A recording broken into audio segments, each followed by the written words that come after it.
Hello, glad to see you on the channel. Subscribe, give a like, and don't forget to leave a comment. Enjoy watching. You're being let go, Mike. This wasn't an easy decision, but there's been a pattern of performance concerns. That sentence. I swear it still echoes in my head like a bad song stuck on repeat. Doug Bennett, my manager of 8 years, sat there in his knockoff leather chair across the conference table and said that to me with all the warmth of a microwave burrito.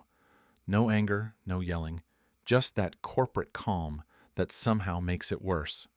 And sitting one chair over, like a smug little sidekick in a badly written sitcom, was Eli. Fresh cut hair, crisp shirt, perfect tie knot, eyes all sympathetic, like he was the one getting canned. He even leaned forward and did the whole faux emotional thing. Mike, this is just so unexpected. I really respected your work. Respected. Past tense.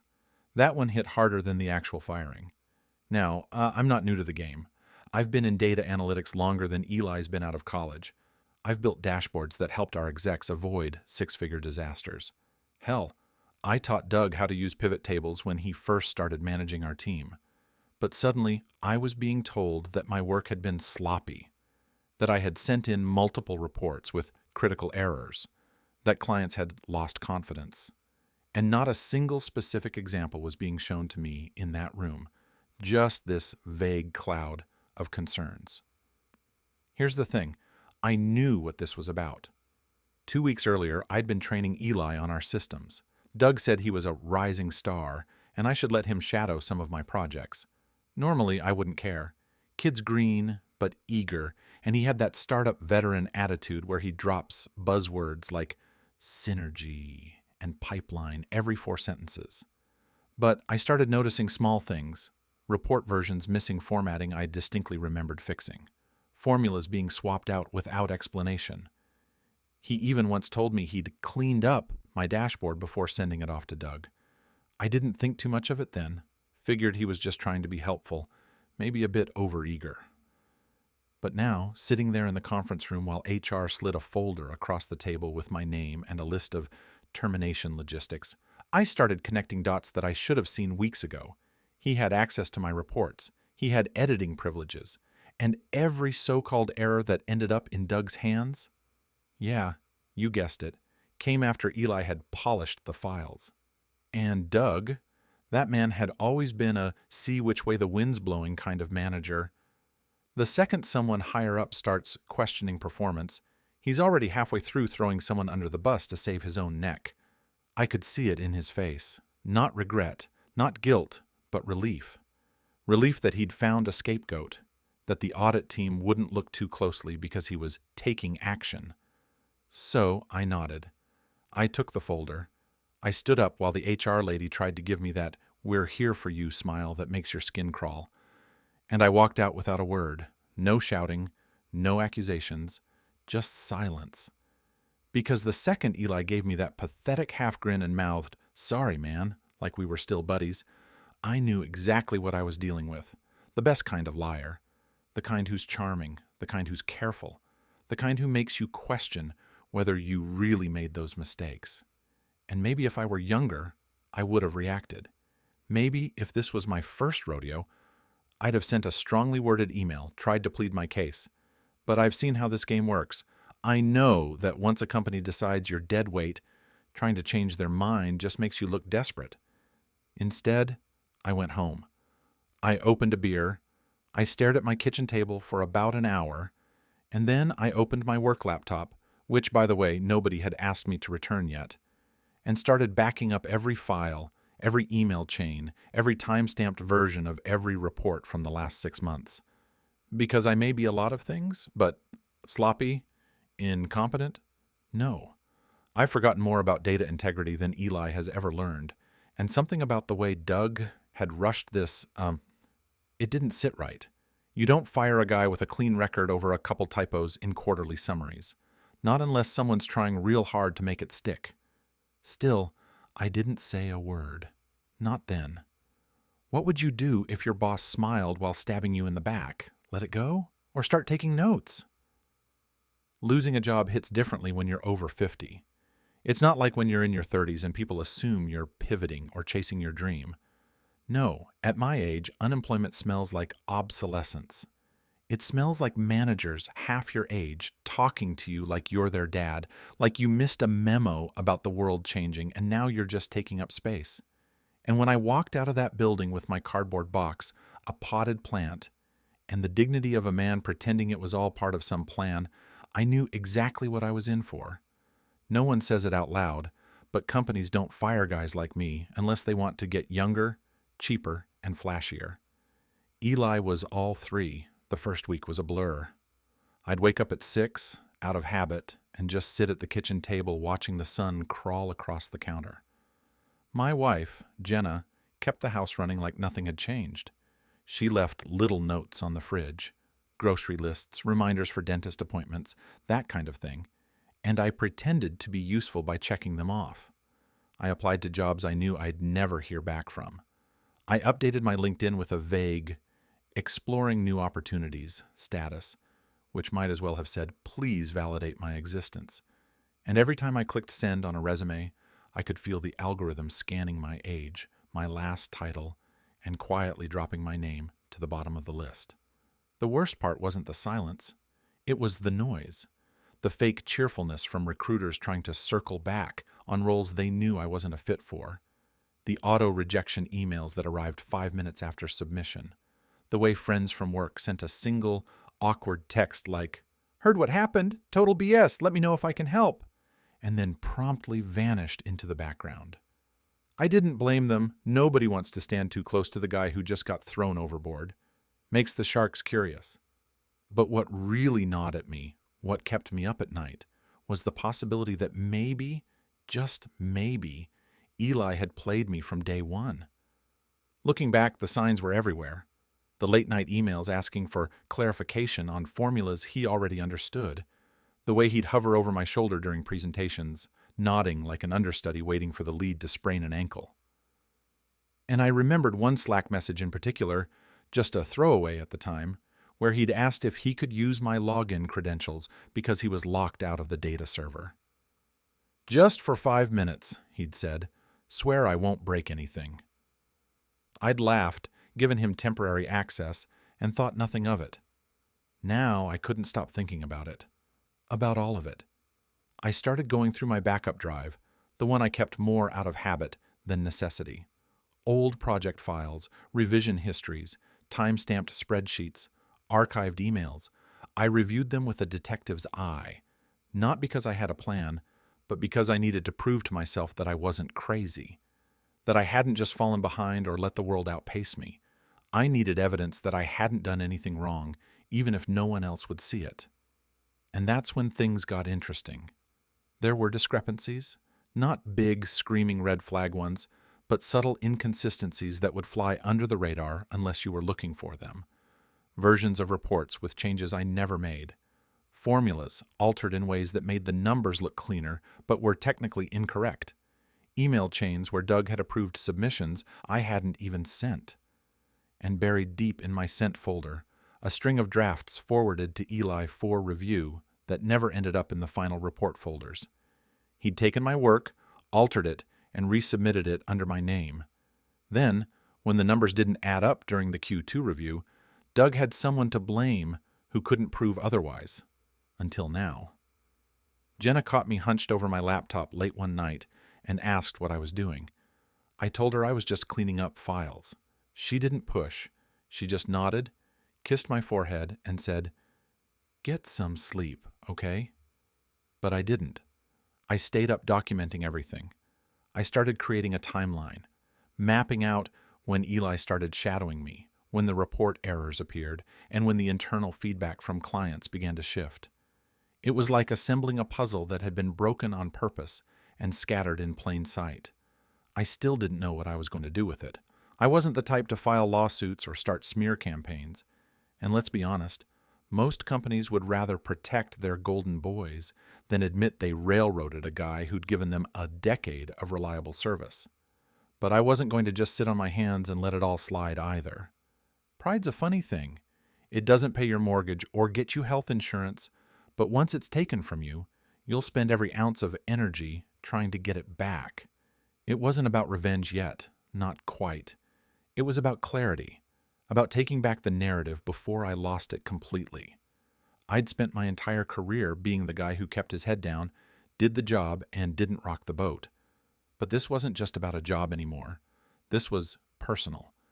And somewhere in all that silence, a little part of me stopped feeling sorry for myself and started thinking, if Eli was smart enough to pull this off, was he smart enough to cover his tracks? Because if he wasn't, then maybe, just maybe, he'd made one mistake too many. It was a Thursday morning, gray and unremarkable, the kind of day where you start the coffee and wonder if anything in your inbox will be worth reading. I hadn't heard from anyone at the company in almost 4 months. Not Doug, not Eli, not even the poor overworked HR lady who handed me my severance packet with the kind of dead-eyed sympathy that comes from too many exit interviews. So when the email came in, subject line, inquiry regarding Q2 financial analysis reporting, time sensitive. I nearly deleted it on reflex, but the name in the from field caught my attention. Patricia Norwood, Internal Audit Compliance Division. I opened it, read it twice, and then sat back in my chair with a half smirk that hadn't made an appearance in months. Turns out the company, Globalcom Strategic Analytics, for anyone keeping track, was undergoing an internal review prompted by some inconsistencies in their financial reports. Nothing criminal, they emphasized, just due diligence ahead of a potential merger. They were reaching out to several past employees to cross-verify reporting procedures, ensure transparency, and clarify chain of custody details for archived submissions. In short, the kind of thing that sounds routine in press statements but makes executives sweat through their starched collars. And just like that, the script flipped. They wanted to talk to me. They wanted clarification. They needed my memory, my notes, my insight on a handful of reports I had allegedly signed off on. Reports, I might add, that I had never seen in their final submitted form, because someone else had been cleaning them up before they went to Doug's desk. I stared at that email for a good 5 minutes, letting the words sink in. This wasn't some half-hearted check-in. This was a breadcrumb trail that had finally led them back to the one guy who'd been left holding the bag. I didn't respond immediately. I took a walk around the block, let the cold air hit my face, and thought about what this meant. I could have written a scathing reply, or demanded an apology, or linked them directly to the evidence I'd compiled. But I didn't do any of that. Instead, I replied with 3 simple sentences. Thank you for reaching out. I'm happy to assist however I can. Let me know what materials you'd like reviewed. Within a day, I was on a Zoom call with Patricia and someone from the legal team named Marcus, who looked like he hadn't slept since the Clinton administration. They were polite, cautious, and clearly on edge. They wanted to know if I remembered who had access to certain data sets, whether I could confirm the methodology used in the Q2 executive summaries, and if I had any documentation regarding submission timelines. I kept my tone neutral, professional, but I didn't hide my awareness of what was going on. I asked thoughtful questions. I expressed concern over the accuracy of the reports that had gone out. I pointed out that I had flagged formatting issues weeks before I was terminated. And when Patricia asked, gently, if I still had any of my original files, just in case, I told her, with no small amount of measured calm, that I had backups of everything I'd ever touched, because I believed in redundancy, because I believed in accountability, because I believed in not getting screwed without keeping a receipt. And then I waited. Over the next few weeks, they sent over report samples, old email threads, and version logs for me to review. What they didn't know was that I already had a complete audit trail lined up, color-coded, time-stamped, and annotated like a prosecutor building a case. I matched their samples against my originals, and, just as I expected, the discrepancies were there. Inconsistent formulas, incorrect data pulls, versions submitted under my name that had never once touched my machine. Even the metadata on some of the spreadsheets pointed to Eli's login credentials, which, thanks to a little oversight on IT's part, still used employee usernames as embedded tags in internal documents. The beauty of it all was that I didn't need to accuse anyone directly. I just answered the questions, I provided the originals, I explained the process. I didn't need to push suspicion in Eli's direction because the truth was already doing that on its own. It was a slow, surgical sort of vindication. No drama, no yelling, just the quiet satisfaction of watching a noose tighten without having to pull the rope. I could feel the change in tone on the second Zoom call. Patricia was less guarded, more direct. Marcus asked about Eli by name. Did he ever work on these reports independently? I smiled, tilted my head slightly, and said, he was given limited access to assist with formatting, per Doug's instruction, but I can't speak to what happened after those files left my hands. It was the truth, and sometimes the truth is sharper than any accusation. After that, things moved quickly. I was asked to consult, officially this time, with the audit team, paid hourly, full access to my own prior work. And suddenly I found myself walking back into the very same building where I'd been quietly shown the door just months earlier. Same badge scanner, same stale lobby coffee, same security guard nodding at me with the faintest look of confusion. Only this time, I wasn't being shuffled into a side room to be dismissed. I was there to clean up someone else's mess. Eli wasn't at his desk. Doug was on leave. And for the first time in a long time, I felt like I was exactly where I was supposed to be. Not as a company man, not as a victim, but as the one person left who actually understood what integrity looked like in a place that had forgotten it. I didn't walk in angry. I didn't walk in smug. I walked in ready to do what I always did best, sort through the garbage and find the truth buried underneath. And if someone got caught in the cleanup, well, maybe they shouldn't have left their fingerprints all over the mess. Walking back into that building was a surreal kind of experience, the kind that tricks your brain into thinking time hasn't passed, even though your entire life has shifted. The smell of burnt office coffee, the click of cheap shoes on commercial carpet, the quiet hum of fluorescent lights. It was all exactly the same, but I wasn't. This time, I wasn't there as an employee. I was there as a consultant, which meant I got to charge by the hour, speak only when I wanted, and ignore the chain of command that once dictated every minute of my day. They gave me a temporary badge, a cubicle near the legal team, and access to every file with my name on it. What they didn't give me, what they couldn't give me, was an apology, but at this point, I didn't need one. The truth was apology enough. Eli wasn't around that first day, which I half expected and fully welcomed. I figured he'd either been benched until further notice or was already spinning a story somewhere in a conference room with dimmed lights and too many lawyers. I didn't ask. I didn't need to. His absence told me everything I needed to know. And Doug? Well, Doug was working remotely for the time being, which roughly translates to hiding in his suburban basement while waiting for the storm to pass, or for someone else to take the fall. I settled into the work quietly. The internal audit team had done a decent job following the trail, but they didn't have the context, the daily rhythms of how we used to operate, the informal handoffs and undocumented assumptions that only someone inside the team could recognize. I could see where the discrepancies started to appear in the version logs right around the time Eli began shadowing me, and I could show exactly which changes didn't match my working style. I didn't tell them Eli had tampered with the reports. I didn't have to. All I did was answer their questions and point out irregularities. That's not my formula style. That chart format was implemented after I was gone. This file was modified after I sent the final draft. Little observations, each one a breadcrumb, leading them right to him. It was almost too easy.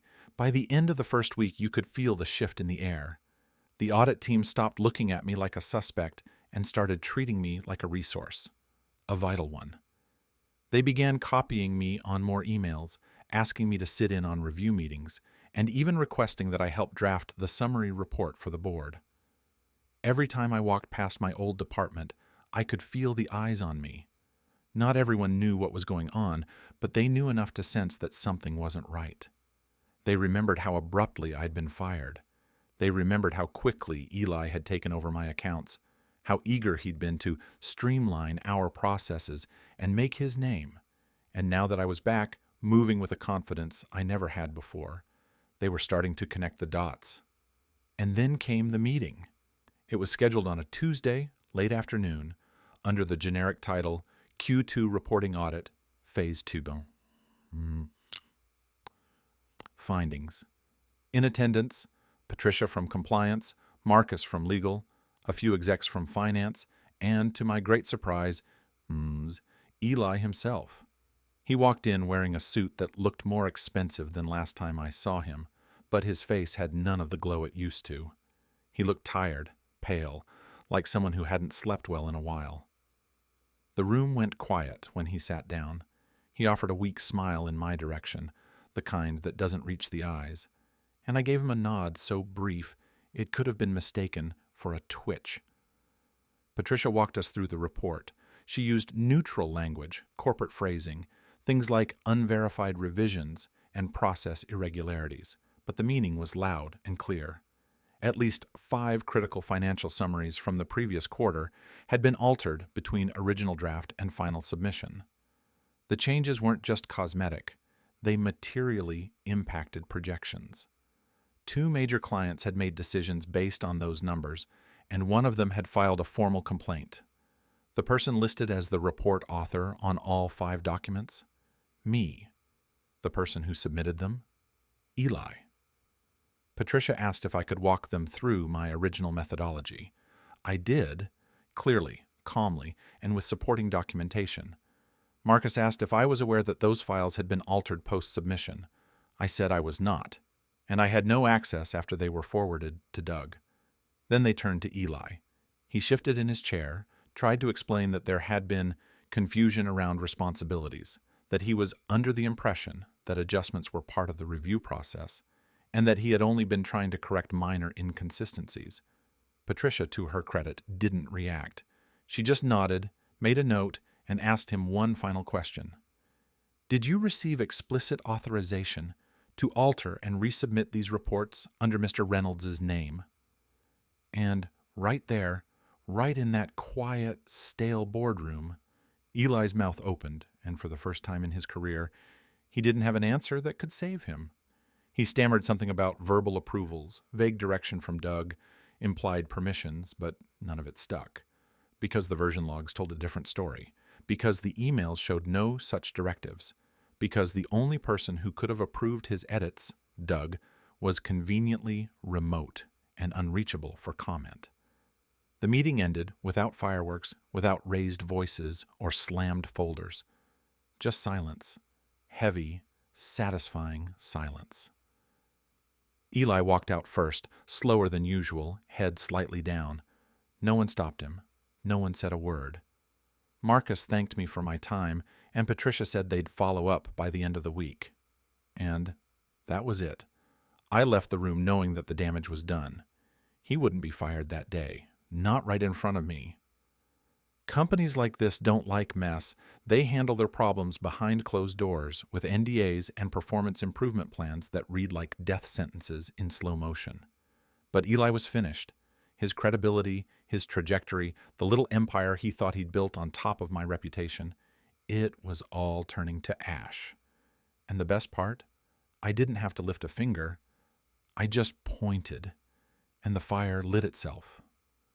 There was a strange kind of quiet that followed the unraveling, the kind that doesn't feel like peace, but more like the pause after a long and messy storm, the air still thick with aftermath, the clouds hanging just low enough to remind you of what they're capable of.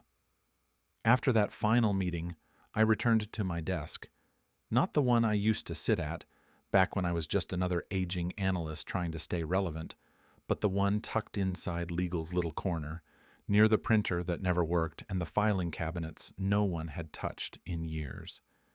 And I just sat there for a long moment, not thinking, not calculating, just breathing in the absurd reality of where I was. A few months earlier, I had been fired with a folder full of vague justifications and corporate buzzwords, escorted out like a man past his expiration date, And now here I was, sitting in the same building, earning double my old hourly rate, and being thanked for helping expose the very mess I had supposedly caused. Doug never showed his face again. The official story was that he was taking time to focus on personal health and family priorities, which, in the language of large corporations, translates roughly to leave now and don't speak to anyone unless you want your severance clawed back. His calendar disappeared from the system within a week, his name scrubbed from internal memos with almost surgical precision, as if he had never existed at all. I heard from a friend in payroll that he signed a non-disclosure agreement thicker than a law textbook and was given a parting bonus large enough to keep him quiet for a good long while.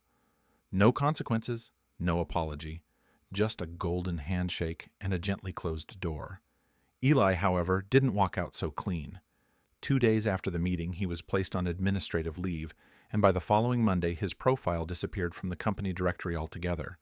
No farewell email, no sad goodbyes by the vending machine, just gone.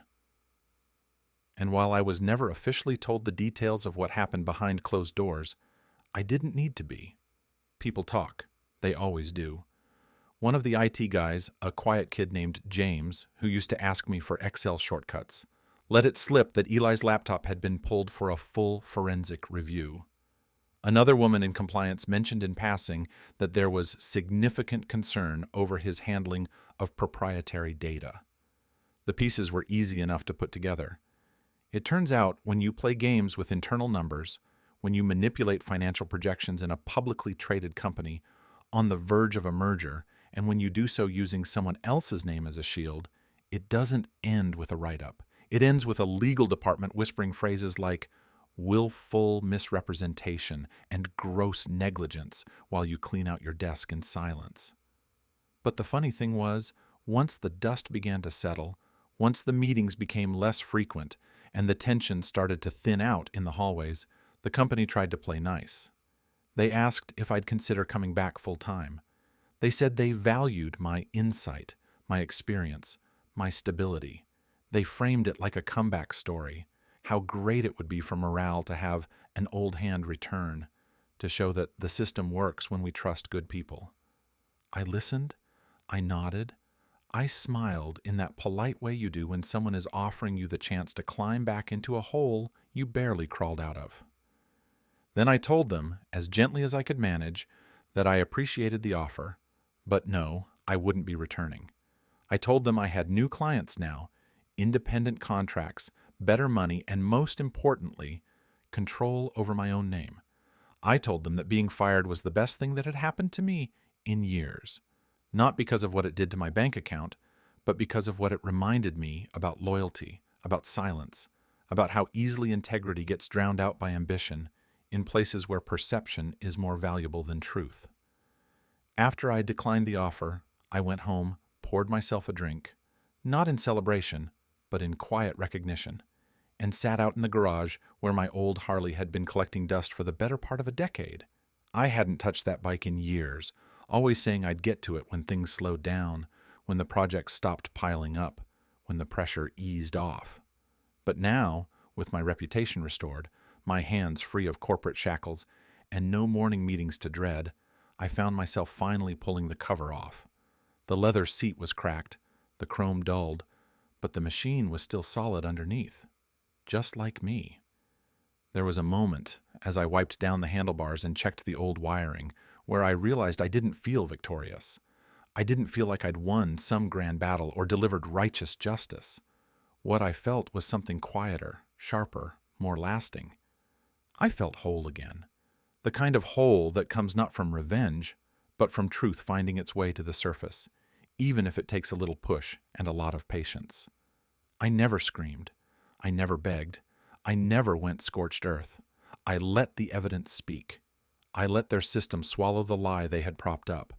And in the end, the same arrogance that got me fired brought the whole thing down. People have asked me if I regret not saying more at the time, if I should have defended myself louder, demanded my job back, or tried to burn the place down when they turned on me. But the thing is, you can't force people to see what they're determined to ignore.